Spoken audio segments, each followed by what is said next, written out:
అసలు యశోద చేసుకున్న అదృష్టానికి పరీక్షిత్తు పొంగిపోయాడు. ఆ తల్లి ఆ చిన్ని కృష్ణుడు వస్తే తీసుకుంది, ఎత్తి పెందొడలపై నిడుకొని ఆ తొడ మీద కూర్చోపెట్టుకుని చన్నిచ్చి పాలిచ్చి నిమ్మోము చక్కనిమిరి, అది తల్లి చేసే పని. ఆ ప్రేమకి హద్దే ఉంటుందండి. ఓసారి ఆ ముఖం తుడిచి ఆ జుత్తు పైకి తీస్తుంది. కడుపు నిండా తినేసి తాగేసిన పిల్లాడికి ఆవలింత వస్తుంది. అలా ఓ చిన్న లక్క పెడతాంత నోరు ఆన ఆవలించాడు కృష్ణ పరమాత్మ. ఆ లోపలికి చూసేటప్పటికే ఆ నోటి లోపల ఆవిడికి పరమాద్భుతమైనటువంటి విషయం కనపడింది.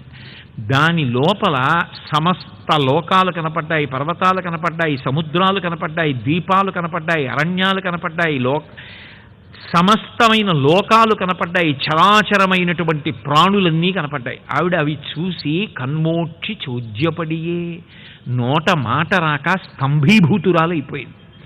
అడగ